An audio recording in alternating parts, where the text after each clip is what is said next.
Le gouvernement de la République démocratique du Congo et la coordination de la FCM23 a déjà conclu le 9e round des pourparlers des Doha qui ont eu lieu en Suisse et quelques accords ont été signés, quelques ententes sont à signaler à la fin de ces 9e rounds des pourparlers entre les deux parties et d'ailleurs des pourparlers qui ont tourné essentiellement sur la question humanitaire à l'est de la République démocratique du Congo. Dans ce décryptage, nous allons revenir sur les points essentiels de ces 9e rounds des pourparlers. Si pour certains, l'AFC-M23 aurait gagné ces 9e rounds, pour d'autres, le gouvernement de Kinshasa a plus à gagner. Nous allons revenir sur tout ce qui s'est passé, mais également sur les décours de ces 9e rounds entre le gouvernement congolais et l'AFC-M23. Mais surtout, nous allons évoquer quelle sera la suite de ce 9e round. Y aura-t-il un 10e round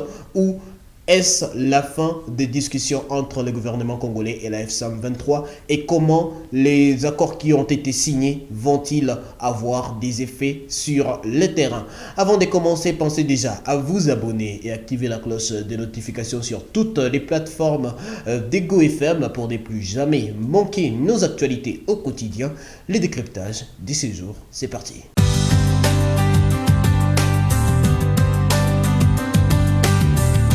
Je l'ai dit dans mon sommaire, le gouvernement de la République démocratique du Congo et la délégation de l'AFC M23 se sont réunis pendant 4 jours et c'était en Suisse et ils ont conclu le 9e round de pourparlers qui avait jadis commencé à Doha et aujourd'hui qui se passe en Montreuil. Déjà, en ce qui concerne le décours de ces 9e round, il est à signaler déjà que le processus a été délogé suite à la guerre au Moyen-Orient. Vous le savez très bien, il y a eu des bombardements au Moyen-Orient et il a été question de chercher un endroit un peu plus calme où les deux parties pouvaient discuter calmement et la Suisse a été choisie ainsi pour abriter les négociations entre la République démocratique du Congo et l'AFC M23. Un deuxième point qui était frappant par rapport au décor de ces 9e rounds, c'est que par rapport à ce qu'on a pu avoir de 8 premiers rounds entre les deux parties, eh bien les Qatar étaient les médiateurs directs, mais pour ces 9e rounds, les États-Unis d'Amérique ont pris la tête pour devenir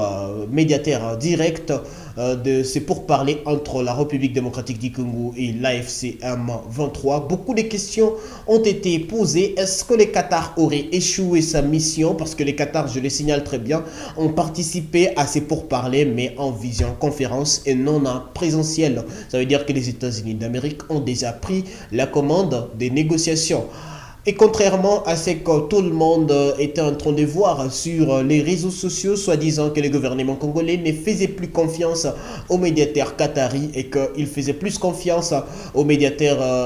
américains parce que vous le savez très bien, l'accord entre la RDC et le Rwanda, l'accord de paix a été facilité par les États-Unis d'Amérique. Pour certains, la République démocratique du Congo fait plus confiance aux États-Unis d'Amérique qu'à tout autre médiateur. Eh bien, ce n'est pas cela. La vraie raison pour laquelle les États-Unis d'Amérique sont devenus les médiateurs directs de cette affaire, c'est que déjà les Qatar qui est presque impliqué dans la guerre au Moyen-Orient, mais également il y a aussi cette question de l'accord de paix qui a été signé entre la République démocratique du Congo et le Rwanda. Sa mise en œuvre reste aujourd'hui pendante et comme les États-Unis d'Amérique sont les garants directs de cet accord qui avait été signé entre les deux parties, entre la RDC et le Rwanda, sont obligés de voir la mise en œuvre de cet accord, eh bien, ils se sont retrouvés dans une situation où la situation à l'est de la République démocratique du Congo bloque la mise en œuvre de l'accord, notamment par la restauration de l'autorité de l'État, notamment par la levée des mesures défensives du Rwanda, mais également la traque des FDLR. Si les FDLR sont cartographiés dans les zones sous le contrôle de l'AFC M23 actuellement, si le gouvernement congolais et l'AFC M23 ne se mettent pas d'accord sur la manière dont cet accord doit être mis en œuvre, eh bien, il n'y aura pas de mise en œuvre de l'accord entre la RDC et le Rwanda. Et ces accords qui ont été signés à Washington, vous vous souviendrez très bien, auraient été donc une utopie. Alors, pour ce qui est pour parler des Doha, je vais les résumer en 5 points. Déjà que la question était autour de la question humanitaire à l'est de la République démocratique du Congo. Les deux parties se sont mis d'accord déjà sur certains points. Déjà le premier point, c'était sur la mise en œuvre effective du cessez-le-feu. Et dans cette première entente entre les deux parties, il a été signé un mémorandum d'entente qui a donné les droits à l'AFC M23 d'entrer dans la vérification du cessez-le-feu. La vérification du cessez-le-feu qui avait été signée à Doha entre les deux parties le 14 septembre dernier, vous vous souviendrez très bien. L'AFC M23 qui a été aussi autorisé de pouvoir envoyer ses officiers pour pouvoir surveiller les cessez-le-feu et faire des rapports, parce que cette partie était jusqu'alors réservée à la MONUSCO et aux forces armées de la République démocratique du Congo, mais pour cette fois, la F-123 a obtenu l'autorisation également aux côtés de la MONUSCO de pouvoir surveiller ces cessez-le-feu qui avaient été conclus entre les deux parties pendant que les pourparlers s'y poursuivaient à Doha. Au-delà de la vérification du cessez-le-feu, les deux parties aussi ont convenu sur la protection des civils et des infrastructures vitales. Ça veut dire que les deux parties ont présenté, et d'ailleurs, c'est qu'ils se sont toujours accusés mutuellement, les bombardements des zones densément peuplées comme la F-123 accuse toujours les gouvernements congolais. Et bien de l'autre côté, les gouvernements congolais qui accusent aussi la F-123 d'attaquer des civils, les deux parties se sont mis d'accord qu'ils vont maintenant protéger les infrastructures civiles mais également les infrastructures vitales pour ne plus bombarder les zones les zones densément peuplées, et notamment dans les zones sous le contrôle de l'AFC M23. Et pour le troisième point, les deux parties se sont mis d'accord sur un accès humanitaire garanti. Le protocole qui a été rendu public par les États-Unis d'Amérique a conclu que l'aide humanitaire doit trouver un couloir pour atteindre, parce que l'Est de la République démocratique du Congo et surtout les zones sous le contrôle de la F-123 est considérée comme une zone vulnérable, et que donc il est question d'amplifier de l'aide humanitaire dans cette partie. Le protocole qui a été signé a donc conclut que l'AF-123 va faciliter l'accès des humanitaires et des organisations humanitaires dans toutes les zones où ils peuvent apporter de l'aide humanitaire. Et ainsi, le protocole prévoit que l'AF-123 sera en train de faciliter tout transport de l'aide humanitaire, mais également sera en train de faciliter l'accès à toutes les zones considérées vulnérables à l'est de la République démocratique du Congo. Le gouvernement congolais s'est donc engagé à pouvoir suivre de très près l'accès humanitaire dans les zones sous le contrôle de l'AFC M23. Pour le quatrième point, les deux parties se sont engagées sur le respect du droit de l'homme, parce que vous le savez très bien, les rapports qui sont sortis, faits par les organisations internationales, ont démontré clairement qu'il y a violation des droits de l'homme à l'est de la République démocratique du Congo, que ce soit du côté du gouvernement congolais, que ce soit également du côté de la F-123. Et donc le protocole prévoit qu'il y ait respect du droit international de l'homme pour garantir la vie dans les zones sous le contrôle de l'AFC M23. Et que donc autour de ces points, les deux parties se sont donc engagées à respecter tous les textes qui garantissent les droits de l'homme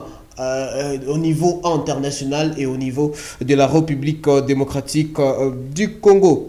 Et le point qui est d'ailleurs le plus important, le point qui a créé un certain débat, c'est la libération des prisonniers du côté de l'AFC M23, mais également du côté de Kinshasa. Si pour le gouvernement congolais, il va s'agir de libérer 166 prisonniers, pour l'AFC M23, il va s'agir de libérer environ 314 prisonniers aujourd'hui, et parmi lesquels la plupart sont des militaires qui ont été arrêtés lors de l'entrée du mouvement AFC M23, mais également il y a d'autres qui ont été arrêtés lors des bouclages et tout ce qui va avec. Les deux parties se sont donc mis d'accord sur la libération de ces prisonniers, et ils ont mis un délai de 10 jours pour pouvoir arriver à cette libération de prisonniers de deux parties. En conclusion, les deux parties se sont mis d'accord sur les points qui concernent l'accès à l'aide humanitaire à l'est de la République démocratique du Congo, mais également la mesure de confiance qui a concerné la libération de ces prisonniers du côté de l'AFC M23, mais également du côté de Kinshasa. Mais un point essentiel également est que les deux parties se sont maintenant accordés sur la poursuite de ces processus. Si cela a été un 9e round, eh bien, il y aura un 10e round que nous ne saurons pas vous dire comment cela va se passer, ou est-ce que cela va se passer, mais il y aura un 10e round, et le 10e round va impliquer également l'Union africaine, mais également les médiateurs de l'Union africaine désignés pour la question de la République démocratique du Congo, RDC Rwanda, le président togolais Faure Gnassingbé, et que donc les deux parties ont accepté que Faure Gnassingbé puisse être l'un des acteurs dans ces 10e rounds de pourparlers, mais également que l'Union africaine puisse participer, parce que plusieurs estiment que déjà aller chercher la paix loin de l'Afrique, loin de la RDC, cela ne pourrait être qu'utopie. Et que donc les deux parties sont d'accord pour la poursuite des pourparlers, et dans les conditions qui ont été posées par les États-Unis d'Amérique. Voilà donc ce qu'on peut retenir. Mais si les deux parties se sont mis d'accord sur certains points, il y a d'autres points sur lesquels les deux parties ne se sont pas mis d'accord, qui concernent toujours la question humanitaire, notamment la réouverture de l'aéroport de Goma. Si le gouvernement de Kinshasa a présenté la réouverture de l'aéroport de Goma comme étant l'une des grandes priorités pour l'AFC M23, la priorité reste de pouvoir réouvrir les banques, et le gouvernement de Kinshasa reste ferme sur cette question de la réouverture des banques, et que donc le questions restent pendantes. Peut-être que ce sont des questions qui pourront faire l'objet du 10e round, mais également la restauration de l'autorité de l'État. Kinshasa qui n'est juré que sur le retrait du mouvement AFC M23, l'AFC M23 qui n'entend plus c'est le langage du gouvernement de la République démocratique du Congo, et que donc plusieurs questions restent encore à débattre avant de pouvoir arriver finalement à un accord de paix définitif entre les deux parties. Eh bien, dites-nous ce que vous en pensez. Pensez-vous que l'AFC M23 a eu plus à gagner dans ces processus, ou bien c'est le gouvernement congolais qui a eu plus à gagner, et comment projetez-vous le 10e round des négociations entre les deux parties? Dites-le nous en commentaire, et nous allons vous lire et revenir dans un prochain numéro pour pouvoir vous donner quelques précisions importantes par rapport à ce qui se passe sur la question de l'Est de la République démocratique du Congo. Merci à vous, prenez bien soin de vous, on est ensemble.